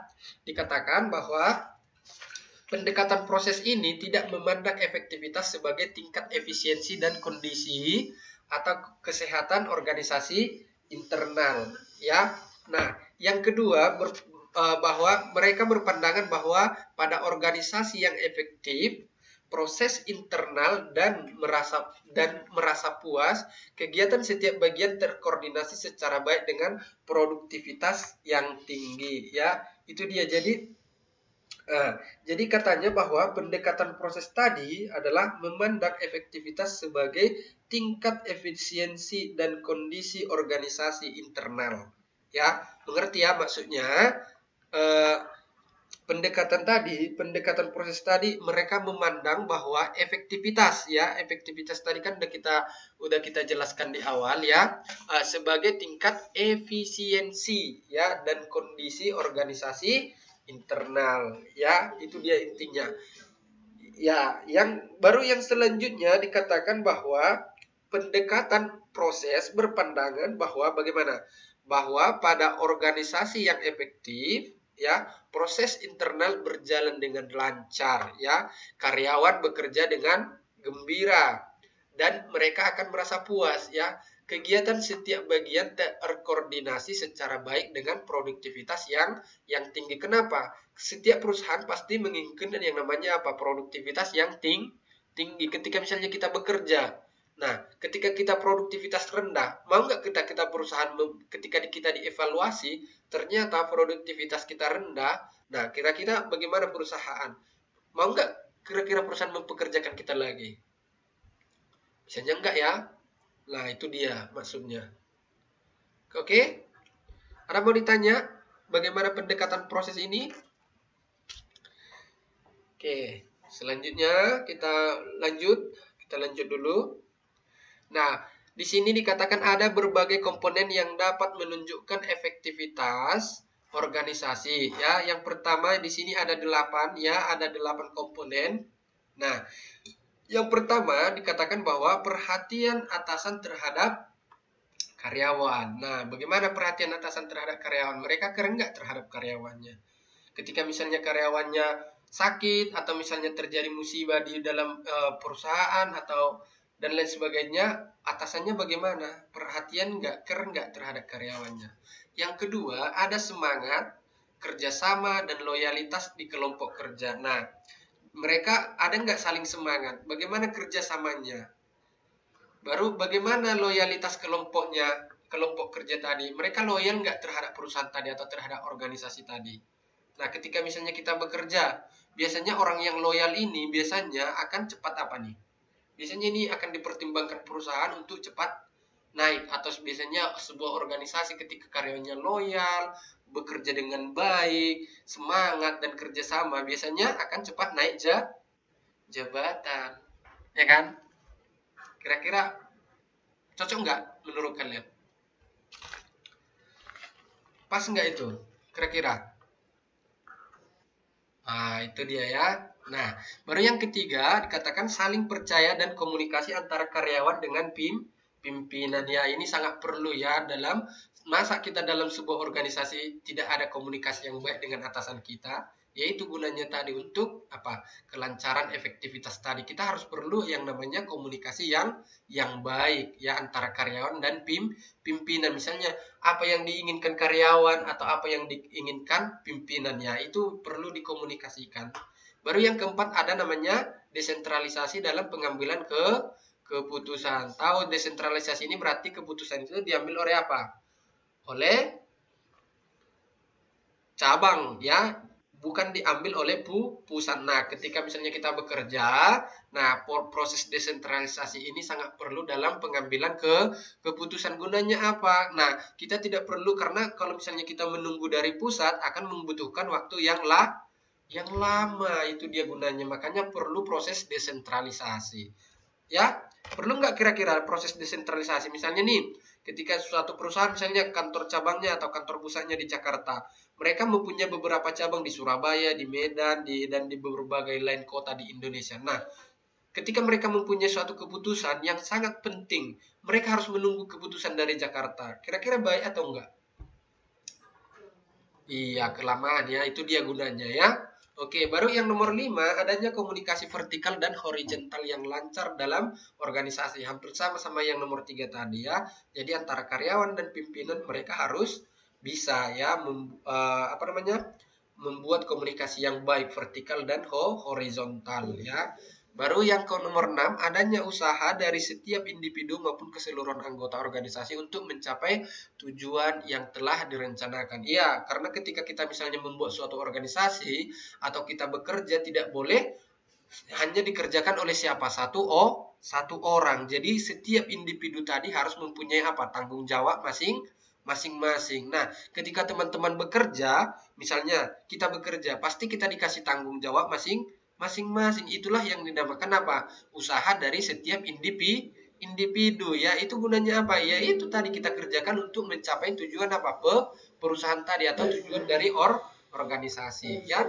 Nomor 7, adanya sistem imbalan yang mampu merangsang pimpinan untuk mengusahakan terciptanya kelompok-kelompok kerja yang efektif serta peningkatan performansi maupun pengembangan karyawan. Ya, ini hampir sama Leni sama yang nomor 3 tadi, nomor 2 ya. Jadi seorang atasan itu juga perlu untuk merangsang bagaimana seorang karyawan atau bawahannya tadi bagaimana dia menciptakan kelompok kerja yang efektif, menyenangkan ya, dan bagaimana pengembangan karyawannya. Nomor 8, organisasi dan bagian-bagiannya bekerja sama dengan baik dan konflik yang terjadi selalu diselesaikan dengan acuan kepentingan organisasi. Misalnya nih, ketika misalnya kita bekerja ada masalah atau ada terjadi konflik ya harus diselesaikan dengan apa, baik ya, supaya apa? Supaya karena itu adalah untuk kepentingan dari organisasi kita. Ada mau ditanya dari sini? Halo? Udah tidur? Oh, belum ya. Semangat ya, semangat lah. Harus semangat ya. Oke. Saya aja masih semangat tuh, biarpun ada sedikit kadang apa namanya? Capek saya ngomong macam narik napas. Ya. Ya, udah saya persiapkan air banyak-banyak ketika saya mau ngajar. Misalnya saya banyak minum. Ya, yang selanjutnya bagaimana? Jadi dikatakan bahwa pengukuran efektivitas tadi dengan pendekatan proses juga dapat diukur dengan menggunakan pengukuran terhadap efisiensi ekonomis. Ya, jadi pengukuran efektivitas tadi ya, yaitu pendekatan proses dapat diukur dengan efisiensi ekonomis. Nah, langkah-langkahnya yang dilakukan yang pertama apa? Menghitung besarnya ongkos untuk pengadaan input, baru pengadaan transformasi serta pengadaan output. Ya, itu dia yang pertama dilakukan. Nah, jadi setelah didapat bagaimana menghitungnya, kemudian pengukuran efisiensi itu yang ini dapatlah diukur dengan apa? Dengan rasio, ya, rasio output berbanding terhadap input. Kalau rasio itu artinya perbandingan, ya. Jadi ini artinya bahwa efisiensi ekonomis tadi adalah perbandingan antara output tadi terhadap apa? Input, ya. Ngerti ya? Efisiensi ekonomis tadi bisa diukur menggunakan apa? Perbandingan antara apa? Output terhadap input. Ya, itu dia. Nah, selanjutnya ada yang namanya pendekatan gabungan, ya. Jadi dalam pendekatan gabungan ini, karena kan kalau kita pelajari bahwa setiap tadi misalnya pendekatan yang ketiga tadi kan pendekatan pendekatan proses, apalagi pendekatan sumber dan pendekatan sasaran tadi, mereka kan mempunyai maksudnya tidak semuanya pendekatan tadi mempunyai atau sering disebut atau bisa juga disebut mempunyai kelemahan sendiri-sendiri, kira-kira seperti itu. Nah, oleh karena itu adalah yang namanya pendekatan gabungan. Ya, itu gunanya. Nah, pendekatan gabungan ini bagaimana? Ini akan mencakup pengukuran Pengukuran pada sisi input, efisiensi proses, transformasi, dan keberhasilan mencapai sasaran output. Disinilah digabung tadi ketiga sasaran tadi. Nah, biasanya apa nih? Mengukur efektivitas organisasi dengan menggunakan ketiga jenis pendekatan tadi. Nah, jadi ketika jenis pendekatan tadi kan sudah kita jelaskan bagaimana mereka mengukur efektivitas dalam organisasi. Nah, kalau yang ini adalah mencakup pengukuran pada sisi input, efisiensi proses, transformasi, dan keberhasilan. Nah, selanjutnya dikatakan bahwa pendekatan gabungan itu dapat memberikan seluruh gambaran dimensi mengenai efektivitas organisasi. Ya, ini diingat ya, bahwa pendekatan gabungan memberikan seluruh gambaran dimensi mengenai efektivitas suatu organisasi. Ada mau ditanya tentang pendekatan gabungan?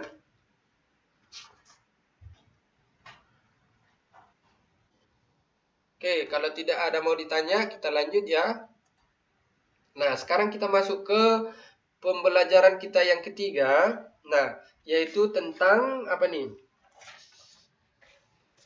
Pendekatan integratif dalam pengukuran efektivitas suatu organisasi, ya. Itu dia. Nah, kita jelaskan ya. Yang pertama itu dikatakan bahwa dikatakan yang pertama adalah ada namanya pendekatan konstituensi, ya. Konstituensi maksudnya apa nih? Pendekatan konstituensi adalah pendekatan yang mencoba memandang kegiatan yang dilakukan pada suatu organisasi secara bersamaan ataupun simultan, ya. Jadi diingat ya, kalau misalnya kalian nanti dengar bersamaan itu sama dengan simultan, ya. Jadi itu adalah pendekatan yang mencoba memandang kegiatan yang dilakukan pada suatu organisasi secara bersamaan atau simultan. Nah, baru yang kedua dikatakan bahwa pendekatan ini akan memusatkan pada konstituensi organisasi. Nah, maksud konstituensi apa? Nah, jadi konstituensi itu maksudnya adalah kelompok di dalam maupun di luar organisasi yang mempunyai kepentingan terhadap organisasi. Ya, jadi konstituensi tadi bisa dijelaskan seperti ini. Kalau ada suatu misalnya di dalam organisasi tadi, ya, ada dia kelompok maupun di dalam internal organisasi ataupun out atau eksternal organisasi, tetapi mereka mempunyai kepentingan yang sama terhadap organisasi tadi. Contoh siapa saja biasanya ini? Contoh di dalam sebuah perusahaan, biasanya yang menjadi internal organisasinya siapa? Atau organisasi di dalamnya siapa biasanya kalau di perusahaan? Ayo, ada yang mau jawab? Siapa biasanya organisasi di dalam perusahaan? Organisasi orang dalamnya ya, atau organisasi di dalam perusahaan? Ayo, berikan suaranya. Ada yang mau jawab? Nah, kita tadi kan berbicara tentang apa? Pendekatan konstituensi, ya kan? Nah, katanya kalau pendekatan konstituensi itu adalah pendekatan yang mencoba memandang kegiatan yang dilakukan pada suatu organisasi secara bersamaan ataupun secara simultan, ya. Jadi kita memandang suatu kegiatan organisasi tadi dilakukan pada suatu organisasi secara bersamaan. Oke? Nah, katanya bahwa pendekatan konstituensi tadi adalah memusatkan pada konstituensi organisasi. Saya jelaskan bahwa konstituensi tadi adalah apa? Kelompok di dalam organisasi maupun di luar organisasi yang mempunyai kepentingan yang sama terhadap suatu organisasi itu. Nah, jadi ada dua tadi adalah kelompok di dalam organisasi dan kelompok di luar organisasi, tetapi mereka mempunyai sama-sama kepentingan terhadap organisasi itu. Bentar ya. Halo? Ya? Kejai. Allah. Kampus lah aku kayak mana nih kau bilang. Aku lagi ngajar nanti lah ya. Iya. Ya. Oke. Nah, kita lanjut ya. Jadi tadi saya tanya contohnya apa tuh yang tadi yang dimaksud dengan konstituensi tadi kan udah saya jelaskan. Nah, siapa saja yang termasuk di dalam suatu perusahaan nih kan tadi organisasi kita berbicara organisasi perusahaan. Nah, kalau misalnya di perusahaan itu siapa yang menjadi organisasi di dalamnya? Ayo, ada yang mau tanya, ada yang mau jawab? Kenapa? Iya, yang paling tepat itu yang pertama adalah karyawan, siapa lagi manajernya, ya. Jadi orang-orang yang memang mereka melakukan, iya, itu dia adalah internal organisasinya. Nah, eksternal organisasinya siapa? Nah, eksternal organisasinya tadi misalnya investor atau pemegang saham, siapa lagi? Ada pemasok ya atau supplier, siapa lagi? Yang peralatan, pemilik itu adalah salah satu contoh dari outcome organisasinya atau eksternal organisasinya ya. Nah, dikatakan tetapi mereka biarpun misalnya berbeda, misalnya ada organisasi dari dalam perusahaan dan dari luar perusahaan, apa tujuan mereka? Tujuan mereka adalah sama, yaitu bagaimana? Ketika misalnya suatu perusahaan ini sukses atau berhasil mendapatkan laba, mereka akan sama-sama bagaimana? Untung. Iya, ketika misalnya perusahaan merugi, nah oke, karyawan tetap digaji. Tetapi bagaimana dengan investornya? Bagaimana dengan pemiliknya? Nah, itu adalah salah satu akibat yang ditimbulkan tadi. Makanya dikatakan bahwa memusatkan pada konstituensi ya, karena iya, jadi mereka itu mempunyai kepentingan terhadap suatu organisasi. Ya, itu dia. Oke, ada lagi yang mau ditanya di sini? Biar kita lanjut. Oke, kita lanjut ya. Nah, di sini untuk lebih jelasnya, ini adalah contoh tabel yang menjelaskan bagaimana jenis konstituensi yang sesuai untuk pengukuran efektivitas perusahaan-perusahaan kecil ya.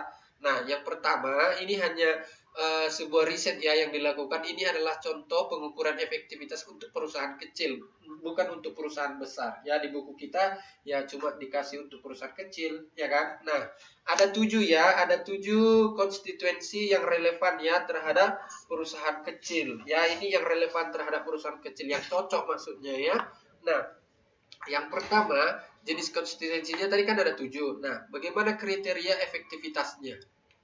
Oke, yang pertama ada namanya jenis konstituensi tadi adalah pemilik perusahaan. Ya, ini tadi ya udah kita jelaskan ya siapa-siapa aja yang termasuk konstituensi tadi ya.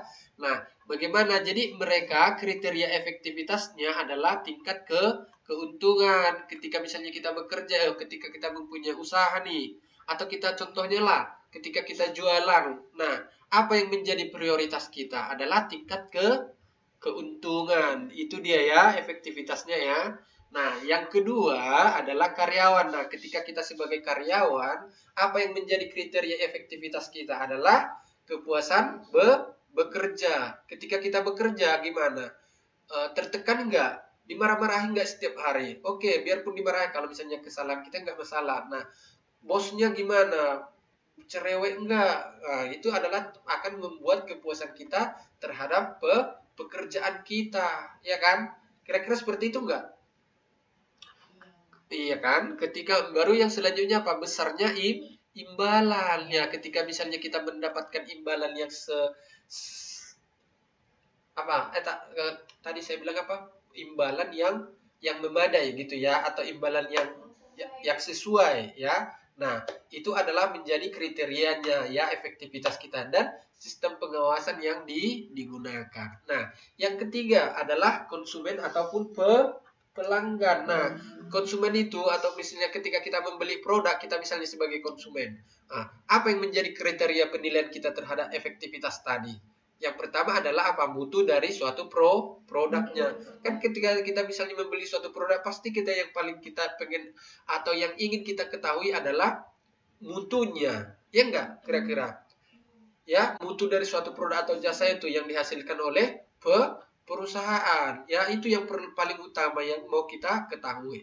Nomor berapa nih? Nomor 4. Ya, pemberi pinjaman. Nah, ini kreditur ya, apa yang dibilang kredit, bukan kredit.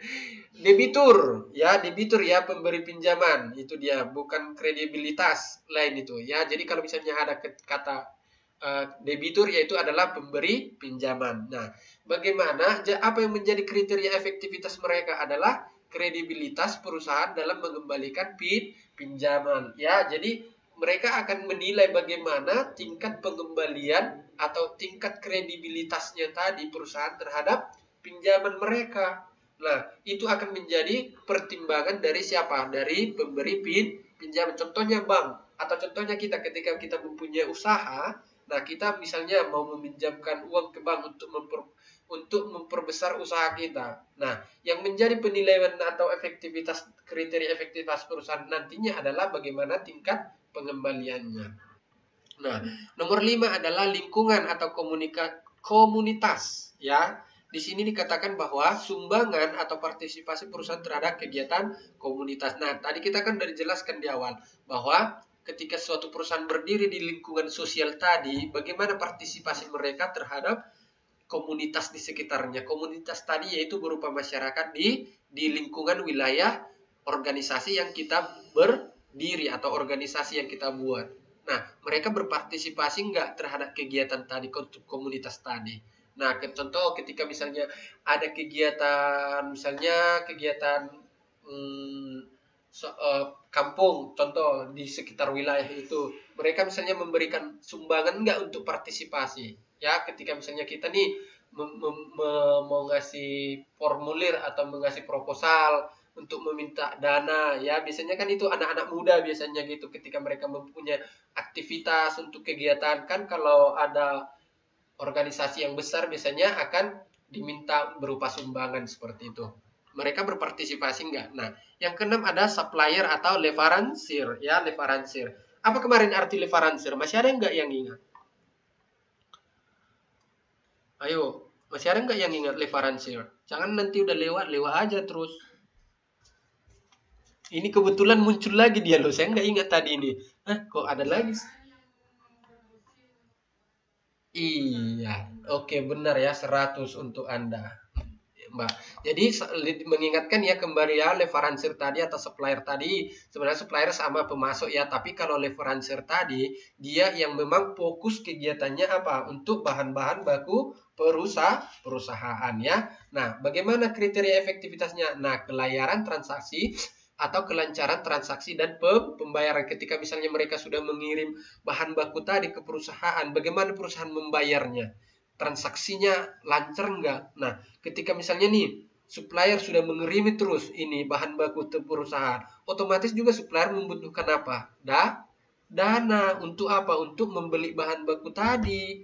Ya, dari siapa? Dari supplier tadi. Mereka juga akan membutuhkan uang untuk memproses bahan baku, ya kan? Benar nggak? Oke, yang ketujuh adalah pemerintah ya. Jadi ke pemerintah itu adalah kriteria efektivitas mereka adalah bagaimana perusahaan terhadap hukum. Mereka takut nggak terhadap hukumnya atau peraturan pemerintah, ya. Itu dia, misalnya mereka membayar pajak enggak. Baru apa lagi? Mereka didaftarkan enggak karyawannya, misalnya fasilitas perusahaan, misalnya BPJS, apa lagi? Kesehatan, asuransi, ketenaga kerjaan didaftarkan pemerintah enggak? Didaftarkan perusahaan enggak? Itu dia, ya. Oke. Selanjutnya, yang bagian B adalah pendekatan di bidang sasaran. Nah, di sini yang di pendekatan bidang sasaran ini dikatakan bahwa apa? Bahwa organisasi itu katanya mempunyai banyak bidang kegiatan, ya. Jadi juga dapat diartikan sebagai organisasi mempunyai lebih dari satu bidang. Nah, jadi kan karena di organisasi tadi di awal juga kita jelaskan bahwa mereka bisa aja mempunyai banyak bidang kegiatan, tidak hanya fokus untuk satu bidang kegiatan saja. Nah, yang selanjutnya dikatakan bahwa pendekatan organisasi tadi adalah apa? Mengukur performansi organisasi pada setiap sasaran atau setiap bidang sasaran dengan memperhitungkan prioritas dari setiap jenis atau bidang sasaran tersebut bagi organisasi, ya. Oke, itu dia.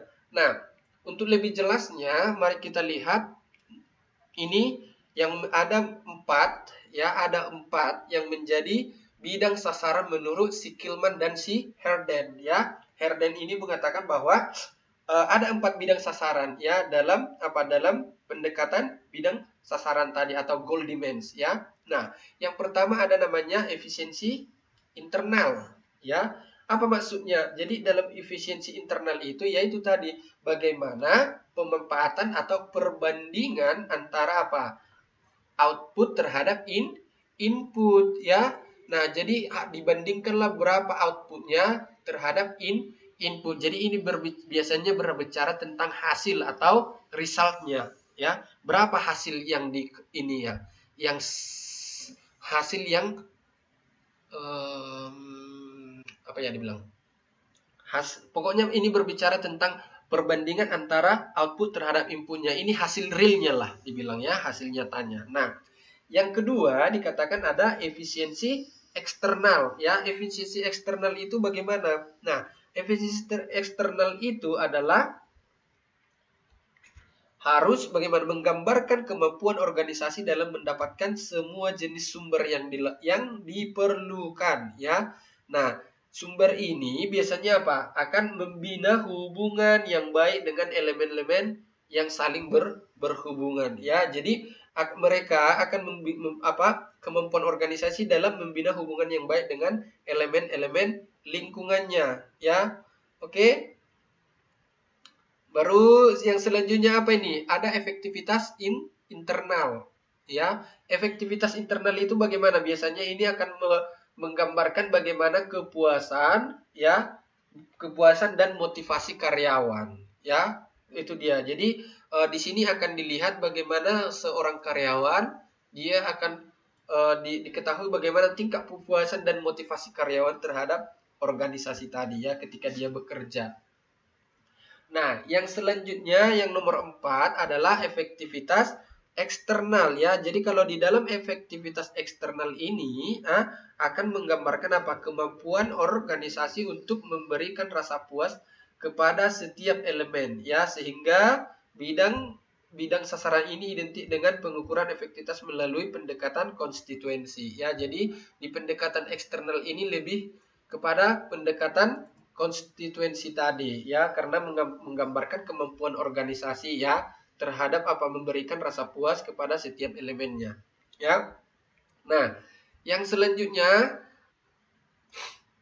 nih, untuk lebih jelasnya kita lihatlah tabel berikut ini, ya. Nah, di dalam tabel ini ada 4 tabel, ya. Yang pertama apa? Efisiensi internal. Baru yang kedua apa? Efisiensi eksternal, ya. Yang keempat ada efektivitas internal dan efektivitas eksternal. Nah, tadi kan di awal udah kita jelaskan bahwa efisiensi internal itu berpusat kepada apa? Output dan input. Ini kan, ya kan? untuk lebih jelasnya ya kan. Nah, bagaimana apa ukuran yang mereka pakai? Nah, ukuran yang mereka pakai biasanya jumlah produksinya atau jam kerja ya. Itu dia. Baru selanjutnya apa? Tingkat keuntungan dari investasi ya. Baru selanjutnya ongkos produksi per unit produk ya, per unit produk. Baru selanjutnya bahan terbuang per unit per produk. Dan yang selanjutnya adalah omset atau ongkos produksi. Ya, itu dia. Nah, bagaimana dengan yang kedua adalah efisiensi eksternal. Nah, di dalam efisiensi eksternal yang menjadi fokus mereka adalah posisi atau kekuatan organisasi dalam lingkungan ya. Sudah kita jelaskan tadi. Nah, ukuran yang mereka pakai apa? Jumlah produksi per jam juga ya, per jam kerja. Baru tingkat keuntungan sama ya, ongkos, omset dan lain sebagainya. Nah, yang ketiga di sini ada namanya efektivitas internal. Yang ketiga adalah ini, efektivitas internal. Nah, yang menjadi perhatiannya adalah apa? Kepuasan karyawan. Nah, itu tadi ketika misalnya kita bekerja tadi, ya, bagaimana turnover rate-nya, bagaimana sikap karyawan, iklim kerja, iklim organisasi, komitmen karyawan, hubungan dan interpersonal, ya. Nah, yang selanjutnya ada efektivitas eksternal. Nah, ini adalah perhatian pada kepuasan konstituensi tadi ya. Ukurannya apa? Kepuasan lingkungan terhadap organisasi ya. Ini berhubungan tadi dengan bagaimana masyarakat sekitar atau organisasi sosial tadi mereka terhadap organisasi kita atau perusahaan tadi. Baru yang selanjutnya kepuasan supplier terhadap organisasi, lancar nggak pembayarannya, ya kan? Ya, ketika misalnya supplier di pembayarannya tidak lancar, ya mereka akan bagaimana? Rugi juga ya kan? Nah, baru yang selanjutnya kepuasan konsumen ya. Yang selanjutnya tanggung jawab sosial organisasi ya. Jadi sebuah organisasi itu juga harus mempunyai tanggung jawab sosial, baik itu terhadap karyawannya, apalagi terhadap lingkungannya dan lain sebagainya, terhadap pemerintah juga ya. Yang keempat adalah kualitas hidup dalam lingkungan sebagai akibat atau eksistensi dari sebuah organisasi ya. Inilah dia contoh bidang sasaran dari organisasi tadi, ada 4 ya. Oke, kita lanjut. Ada mau ditanya dari situ? Oke, kita lanjut ya, kalau nggak ada lagi mau ditanya. Nah, yang selanjutnya bagaimana kerangka ketergantungan atau kontingensi ya. Nah, dalam kerangka kontingensi tadi, nah, yang ada 2 faktor yang berpengaruh terhadap bidang sasaran yang dipilih oleh organisasi ya. Itu dia. Jadi itu dia.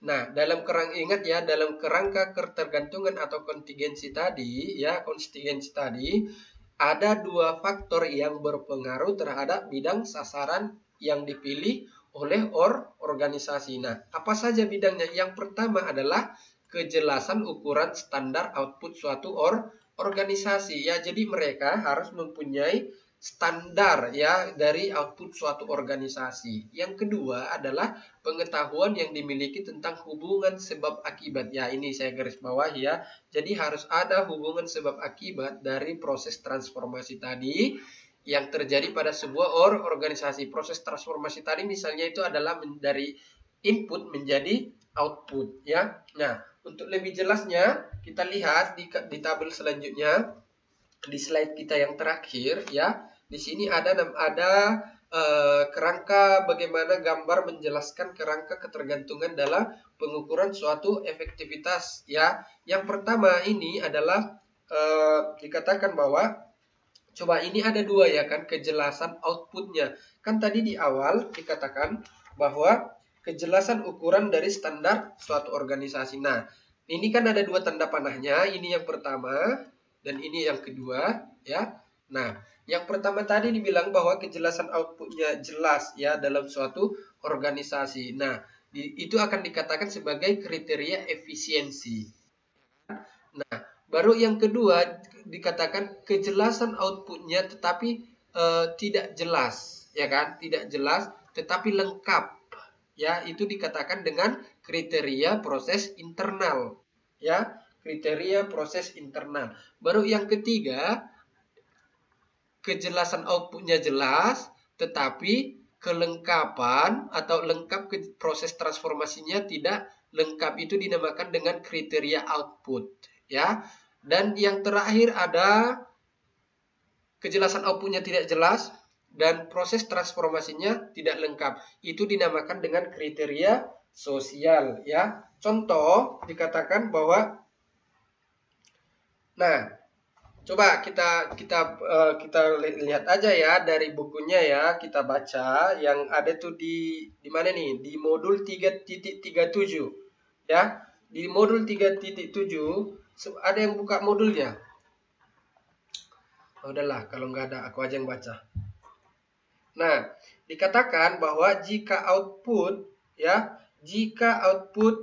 yang diinginkan diketahui secara jelas ya dan proses transformasi juga dimengerti secara lengkap, organisasi akan memiliki bidang sasaran yang menyangkut efisiensi. Ya, ini dia ya.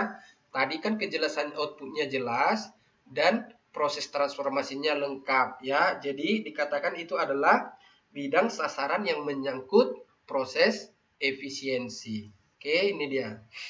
Nah, yang kedua, jika outputnya cukup jelas ya, outputnya cukup jelas ini ya kan.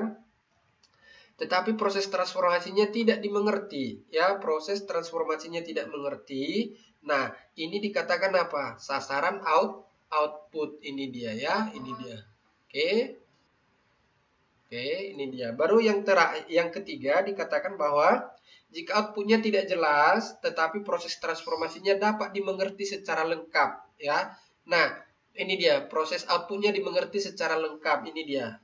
Dikatakanlah ini proses proses internal. Contohnya ini dibilang bahwa contoh dari ini adalah contoh lembaga-lembaga penelitian ya kan, karena kalau misalnya kita melakukan penelitian, contohnya saya nih lagi penelitian sama profesor saya gitu kan. Nah, tidak semua penelitian yang kita lakukan itu akan mendapatkan hasil yang jelas ya, tetapi prosesnya jelas. Ya, kejelasan outputnya tidak jelas tadi, misalnya yang saya bilang tadi, enggak, outputnya tadi apa, hasilnya tidak jelas, tetapi ada proses transformasinya lengkap. Misalnya kita lakukan sesuai dengan kriteria yang udah disarankan, tetapi hasilnya tetap tidak jelas. Ya, baru yang terakhir ada namanya jika output maupun proses transformasinya cukup tidak jelas, ya tidak cukup jelas, seperti pada organisasi sosial, di mana ya, kata sepakat mengenai tujuan organisasi maupun mengenai cara untuk mencapai tujuan tersebut sulit dicapai ya. Jadi dikatakanlah itu apa? Kriteria sosial ya. Itu dia. Oke, ada yang mau ditanya dari sini? Sudah siap materi kita. Nah, itu dulu materi kita untuk malam ini. Ada yang mau ditanya lagi?